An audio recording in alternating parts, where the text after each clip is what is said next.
معاملات پر بھی آگے چل کر بات کریں گے۔ مصطفیٰ نواز کھوکھر صاحب، ماشاءاللہ آپ پاکستان کے بلکہ اسلام آباد کے پاور ڈرائنگ رومز کی میں ہوتے ہیں، آپ کے مہمان بھی ہوتے ہیں، آپ خود بھی مہمان ہوتے ہیں، تو آپ کو کیا لگتا ہے کہ یہ جو ڈائیلاگ کی اب ہوا ہمیں نظر آ رہی ہے کہ بن رہی ہے، اس کے پیچھے کوئی کمزوری ہے حکومت کی، کوئی پریشانی ہے؟ اور دوسرا، فیصل واڈا صاحب بہت ایکٹیو ہوئے ہیں، وہ آج ایم کیو ایم سے بھی ملے ہیں، مصطفیٰ کمال سے، خالد صدیقی سے، تو آپ کو کیا لگ رہا ہے کہ اب واقعی یہ ٹیبل پر بیٹھنے جا رہے ہیں؟ جی شکریہ۔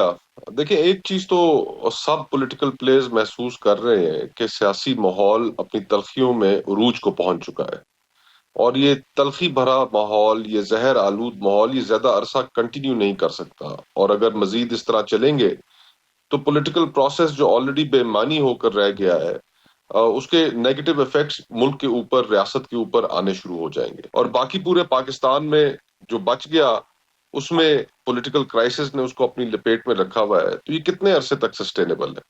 تو یہ گفتگو تو کی جا رہی ہے کہ اس ماحول کو، اس جمود کو توڑنا ہے، اور توڑا صرف ڈائیلاگ کے ذریعے جا سکتا ہے۔ اس میں ظاہری بات ہے گیو اینڈ ٹیک ہوگی، جو پارٹیز اپنی پوزیشنز لے کر بیٹھی ہوئی ہیں، چاہے وہ اسٹیبلشمنٹ ہو، چاہے دیگر پولیٹیکل پارٹیز ہوں، سب کو ایک ایک قدم پیچھے ہٹنا پڑے گا۔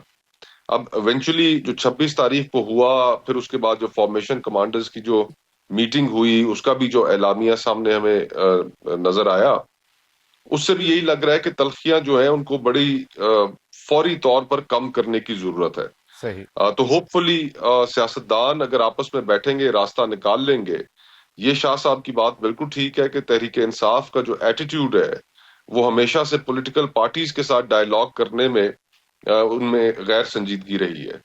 وہ ہمیشہ سے، یہ ان کی سٹیٹڈ پوزیشن ہے کہ وہ اگر ڈائیلاگ کریں گے تو وہ صرف اور صرف اسٹیبلشمنٹ سے کریں گے، وہ ڈائیلاگ پولیٹیکل پارٹی سے نہیں کریں گے۔ تو ان کا یہ رویہ بھی جو ہے بہت بڑی رکاوٹ ہے معاملات کا حل نکالنے میں۔ لیکن اب ان کی طرف سے بھی ایک کمیٹی بنا دی گئی ہے، جس میں عمر ایوب صاحب کی سربراہی میں چند اور لوگ بھی ہیں۔ تو ہوپ فلی گورنمنٹ کو بھی کانفیڈنس بلڈنگ میجرز کرنے چاہیے اور ان کے ساتھ بیٹھنا چاہیے، بجائے اس کے کہ ماحول مزید خراب ہو۔ حل نکالنا چاہیے، یہ حل نکالیں گے تو ملک آگے چلے گا، ورنہ جو تھوڑے بہت اکنامک گینز ہوئے ہیں یا میکرو لیول پہ جو انڈیکیٹرز آپ کے بہتر ہوئے ہیں، وہ بھی ہم لوز کر جائیں گے۔ لیکن مصطفیٰ نواز کھوکھر صاحب، اسی ماحول میں علی امین گنڈا پور صاحب کہتے ہیں کہ میں تو محمود غزنوی جیسے حملے ہم جاری رکھیں گے۔ ایک پیرل وہ یہ پریشر ٹیکٹکس ہے یا یہ واقعی خراب کرنے کی کوشش ہے ماحول کو؟ دیکھیں، یہ گفتگو تو ایک ان کی مجبوری بھی ہے، ایک نیریٹو میں پھر اپنے ورکرز کو جو اسلام آباد سے ریٹریٹ انہوں نے کیا، یہ جو بیانات ہیں ان کے، یہ تلخیاں تو مزید پیدا کریں گے، لیکن ایونچولی جو بڑے سٹیک ہولڈرز ہیں، اگر وہ ایک ٹیبل پر آ جانے کے لیے تیار ہو جاتے ہیں تو پھر ان بیانوں کی کوئی حیثیت رہ نہیں جاتی۔ مصطفیٰ نواز کھوکھر صاحب، ایز وی اسپیک ابھی تک یہی سمجھا جا رہا ہے کہ فیصل واڈا صاحب از ویل انفارمڈ سینیٹر، لیکن آپ کو کیا لگتا ہے کہ is there something cooking behind the curtains جس کی خوشبو آ رہی ہے؟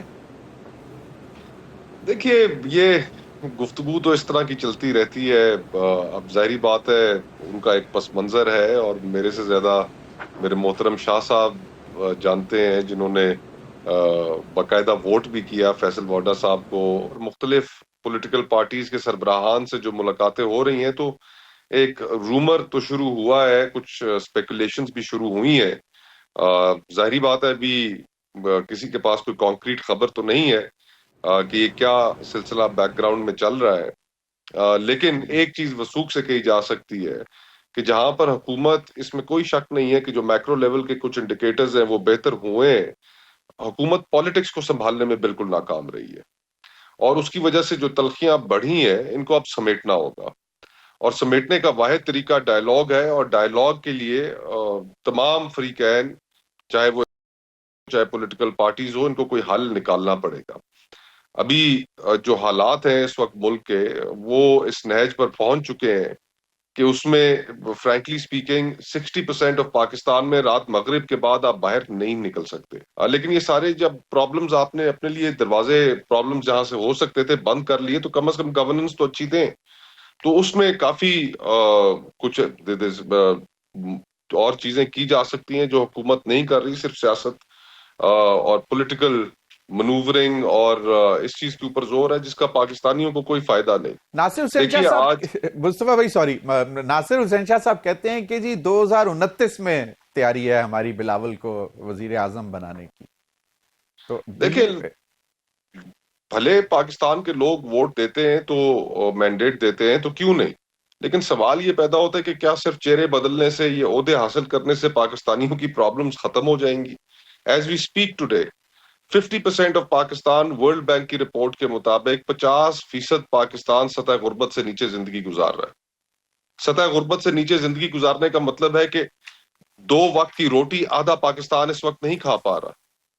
پوری دنیا میں آؤٹ آف سکول چلڈرن کی جو نمبرز ہیں وہ پاکستان کے ہائیسٹ ہیں. آپ یہاں پر جو خواتین زچگی کے دوران وفات پا جاتی ہیں ان کے نمبر ہمارے ہائیسٹ ہیں. آپ کی جو آؤٹ آف کہ ہر سال 25 لاکھ نوجوان آپ کا جاب مارکیٹ میں ایڈ ہو رہا ہے, ان کے لیے آپ کے پاس آگے روزگار نہیں ہے.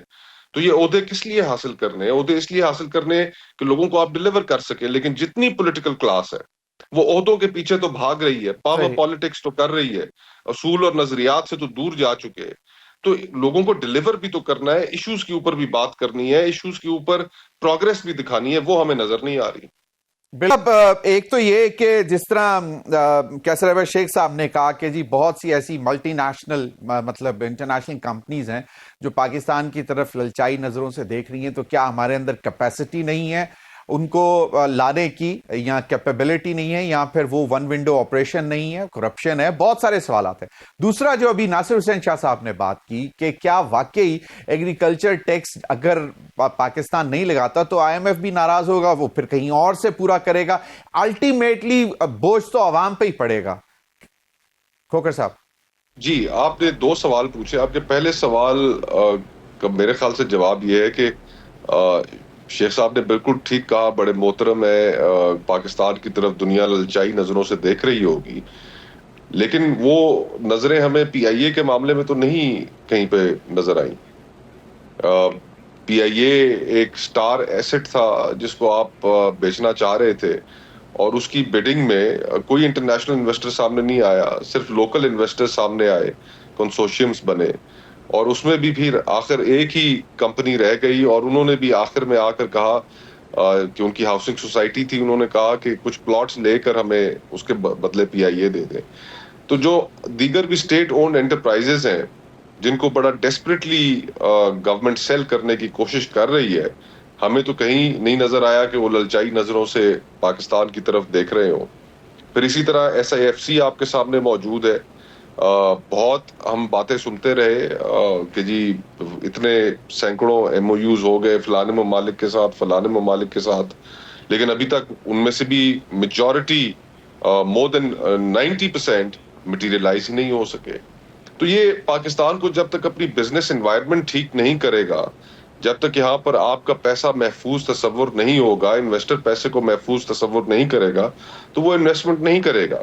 پچھلے 4 سالوں میں پاکستان میں جتنی ملٹی نیشنلز تھیں وہ اپنے جائز کمائے ہوئے پیسے ریپیٹریٹ نہیں کر سکیں.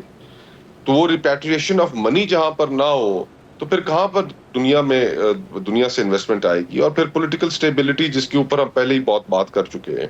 لیکن جہاں تک ایگریکلچر کا تعلق ہے, شاہ صاحب نے بالکل ٹھیک کہا کہ آئی ایم ایف سے ہمیں بات کرنی پڑے گی. پاکستان ایک ایگریکلچرل ملک ہے, اور اس وقت جو زرعی طبقہ ہے وہ شدید مشکلات کا شکار ہے.